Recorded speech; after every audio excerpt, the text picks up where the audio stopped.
Okay, so Honorable Minority Chief Whip, you have the floor. Thank you, Chairman. Chairman, let me join colleagues to congratulate our nominee, the Honorable Lydia. Congratulations. Thank you. I am enjoying your understanding and knowledge of the public sector. I'm enjoying it so far. My first observation is you realize that if you look at the antecedent and the evolution, pre-independence, post-independence, even where we had military intervention in our governance system, there have been some good public sector reforms. And many of them dovetail into the implementation of the EPR, Economic Recovery Program, PAM-SCARS, Structural Adjustment Program, and you have alluded to all of these. What, in your estimation, is the missing link so far? The missing link in terms of our drive as a nation to reform our public sector? Thank you, Mr. Chairman. A number of them, I'm just going to mention one. One of them is political will. As a country, we should have a dialogue so that whatever plan we have, for example, the NAP5, National Action Plan, if successive government will continue from where one starts, I believe it will help us. And we cannot just do that if we begin to think that this is Party A and Party B. We should have a national dialogue, a national plan that whoever comes to the ministry will continue from where the other one have started. Well, I can see with the little briefing that I've had from the ministry that because of lack of political will, some people are employed due to favoritism and nepotism. And some people are also there who are not supposed to be there. Thank you very much. You spoke to dialogue. Government that have come and gone. The holding of a dialogue has always been a prominent feature. It has always been a prominent feature. So if you are speaking to dialogue as, want of a better expression, a challenge, what do you really mean? And what do you intend to do differently in the context of dialoguing? Thank you very much. In the context of dialoguing, I want to employ all sectors of all agencies of the sectors so that we can sit down and find out the missing link. 2, government alone cannot do the reforms. We need the private sector to be part and parcel as a stakeholder for public sector reforms. Thank you. Honorable nominee, you do know, as I also do, that your policy of 24-hour economy is become very popular. Indeed popular.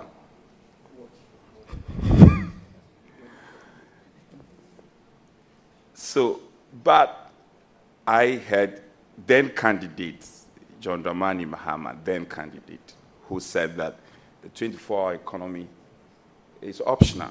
It's an optional policy to do or not to do. In that context, also carrying into the future that you are going to, as you define public sector reform, efficiency, effectiveness, digitalization, etc. What will be the relevance of your 24-hour economy, and how do you intend to buy into this? Thank you very much, Mr. Chairman. The 24-hour economy, His Excellency said to do or not to do, is becoming his policy. Wherever his policy direction is, I will simply follow that policy direction. If he's going to do the 24-hour economy, it will do us good. Me and you know that we are going to employ people in the security services who will take care of us when will take care of businesses in the night. I know you are going to tell me that, oh, we have a lot of security personnel, but if we add more, it will help us. As to whether he will do or he will not do, it's a government policy.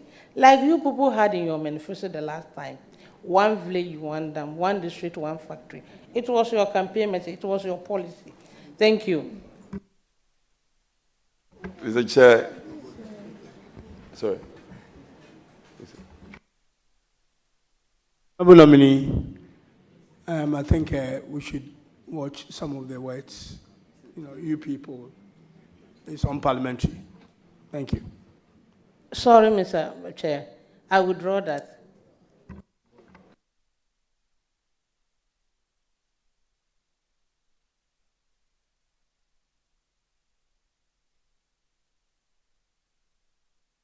Please, Honorable, please. Honorable nominee, I think you are forgiven. Colleagues have forgiven you. In one of your statements, you said if, and you premised your statement that if the President, His Excellency, will implement the 24-hour economy. I find that very questionable because I know His Excellency has appointed a substantive officer at the Presidency who is in charge of the 24-hour economy. So the question of if doesn't come in at all. Is it the case that you are not aware or you are not sure the 24-hour economy will work? Which is which? Thank you very much, Mr. Chairman. In your submission, your first submission, you mentioned that the President said to do or not to do. So that if that I used was premised on to do or not to do. Thank you. She defined public sector reform earlier. You recall you defined that, do you? Do you recall you defined public sector reform? Please answer. Yes, please. And so, based on your own definition of public sector reform, are you able to apprise us, and you have received some due briefing from your ministry, some of the important interventions by the previous administration, which you had already agreed that given the nod, you are going to ensure continuation and sustenance? Would you be glad to run us through some of them that you find important and should be sustained going forward? Thank you very much. What I'm going to mention is captured in the National Action Plan 4 and is co-created with the National Action Plan 5. Those were the achievements in the public sector when it was being overseen by the senior minister, Honorable Osofo-Maafo.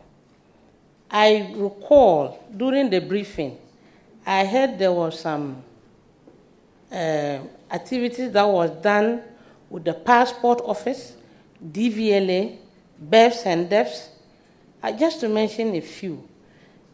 And again, in legal terms, some laws were also passed, some acts were also passed during the implementation of the NAP 4. So I think I've seen a couple of things that has been done. Thank you. Mr. Chair, I'm just rounding up on my questions. I'm rounding up. the advocacy on anti-corruption. Apart from the effectiveness, efficiency in the public sector that we've all been desirous of seeing, the call on anti-corruption is important. We have OSP, we have Attorney General, yet, the fight seems quite suspect. Going into this office, what are you bringing to the table towards the march fighting corruption in our country? What specific interventions would you want to undertake for you to be remembered for? Thank you very much, Mr. Chairman.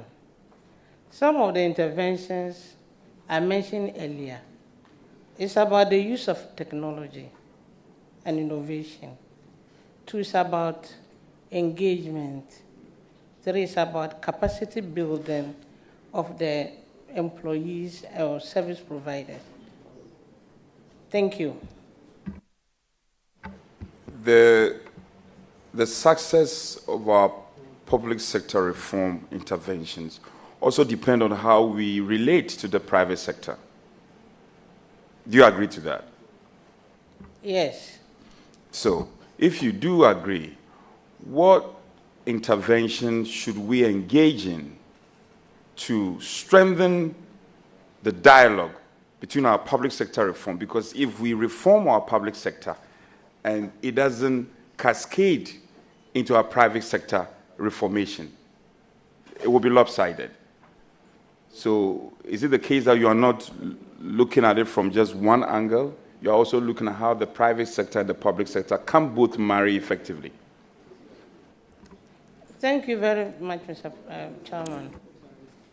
Earlier on, I mentioned that the public sector cannot be reformed without engaging the private sector. So there should be an engagement between the public sector and the private sector. Thank you. Mr. Chair, this will be my last one.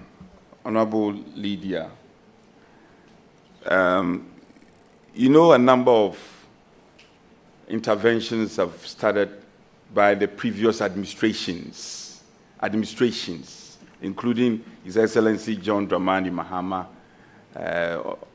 His Excellency Atamis. They all did something. They intervened one way or the other. So, with the benefit of hindsight, in terms of policy and legislation, specific to this, policy and legislation, what will you do differently?